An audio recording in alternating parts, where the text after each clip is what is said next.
Okay, great. Thank you, Dr. Buser and all the presenters in session one. So we're going to go ahead and address a few of the questions that have come in. I'm looking at time and realize that we only have about 5 minutes before the next session is to begin. So I'm just going to go ahead and jump right in. And first question is, how can farmers get directly involved in PDI to further use tools like FIRST? And also, how can they help PDI in return? I don't know if that's a combination question for maybe Dr. Buser and Dr. Osmond. Someone like to jump in here? Remember that you need to unmute yourself. If you're talking, we can't hear you. Sure, I'll go ahead and take this, and then maybe Dr. Buser can follow up. We expect once we have the decision tool made available that anyone can have access. They'll have to register and go through a training program, but we expect farmers to be able to use this tool. And in fact, we're really going to encourage farmers to use this tool to kind of double check the kind of recommendations they're getting from the different places they get information from. Dr. Buser, do you want to add on to that? Well, I would just say in terms of getting engaged with PDI, it's a fairly simple process. You can shoot me an email at michael.buser@usda.gov or at our PDI email address, pdi@usda.gov. Okay, terrific. Thank you both. And Dr. Osmond, you might want to keep yourself unmuted. I have this next question for you. Dr. Osmond, what are the keys to expanding PDI's engagement with university researchers to ensure that government and university are working together to deliver data innovation to the largest possible community of researchers? So the first thing is knowledge of PDI. We were very lucky in that our project had several people that were already engaged with PDI through ARS. And so I think the first part is just knowing that they exist. I think the second thing that's very important is trust, making sure that everybody trusts that the data will be secure. And then I think the third thing, and several of the speakers have already alluded to this, it's really critical. I think there's going to have to be a lot of discussion between what university needs are and what the PDI can do. And I believe between the two groups, there can be a meeting of the minds to make this data much more accessible and much more usable. Okay, thank you so much. So let's see, I've just been told that we can go until 1:30 if we need to with questions, and that's great because we have several here.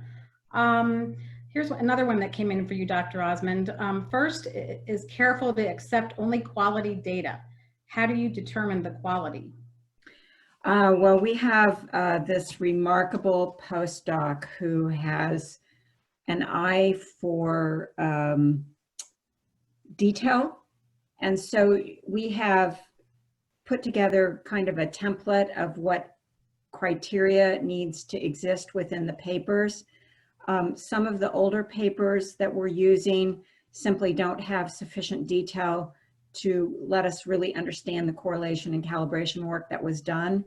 And so I must say that it is somewhat objective at this point, but that's part of the reason why we're building a minimum data set. We're having specific criteria that will be necessary in order to put the data into the database going forward. And so part of that is the entire nutrient management group across the country writ large that are helping to define these minimum data sets. Okay, thank you. Here's one. What are the criteria to select states for PDI participation? Is that a question for Mike? Well, I don't know. That kind of sounds like a first question to me, but in terms of PDI, we really don't look at state bounds. I mean, we're interested in working with all agricultural researchers, whether that's ARS, USDA, other USDA agencies or university partners. So we really don't look so much at the state lines. So maybe Deanna may want to address that, because that may have been targeted towards FIRST. Okay. So relative to FIRST, we are trying to find historical data in every single state. Right now, we're focusing primarily on agronomic crops. We recognize that we had a limited amount of resources, and so we had to frame the data that we were interested in getting. But we have been encouraging and inviting our colleagues, our nutrient management and soil fertility colleagues across the country to join this team. We've been soliciting information, research data from them. A lot of soil fertility faculty are older, they're retiring. We want to make sure that those data are not lost to us. And so we're trying every method we can to get full participation. Okay, great, thank you. Let's see. All righty, here, how does an ARS scientist present his or her idea or need to PDI for assistance? And then same question for a university scientist. I think this is similar to the question before. If you will send me an email at michael.buser@usda.gov or at pdi@usda.gov, what'll happen is once I receive that email, I'll try to set up a phone call with you and your team, and we'll discuss the data management task that you have in mind. Okay, great, thank you. Let's see, so Dr. Osman, FIRST was described as a valuable data collection tool for researchers. Is the goal to ultimately make this tool available to growers? So we want to make this tool available to growers from the outset, and that will allow them to look at soil test correlation and calibration data, depending on what inputs they use initially.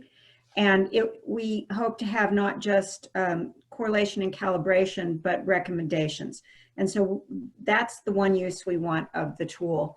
That's more immediate. It's more appropriate for making on-farm decisions. As far as the deep dive into data, we know that a lot of data is much stronger when you can do meta-analyses. And so that's what we hope that the researchers will be able to do, is ferret out the different characteristics necessary to do meta-analysis, so that we'll have a better understanding of soil fertility and soil test relationships. All righty, here's one. Could one leverage the PDI resources in a grant proposal? Mike or?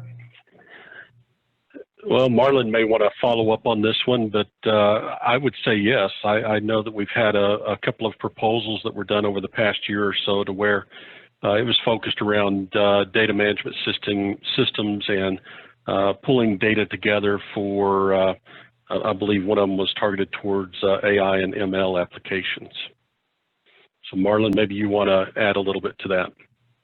Yeah, thanks, Mike. I agree that I believe that we can leverage the PDI resources and the tools in PDI and the efforts that have gone into developing the capabilities from PDI as a way to really build the case for strong proposals. So absolutely, I would encourage working together to use PDI to leverage our proposals.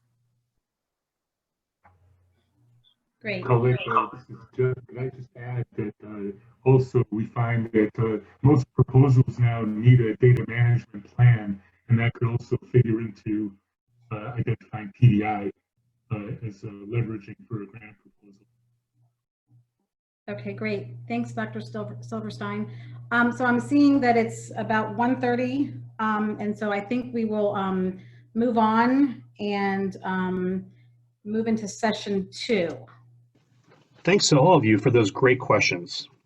As a reminder, if you have questions that do not make it into the Q&A sections, please email your questions to pdi@usda.gov.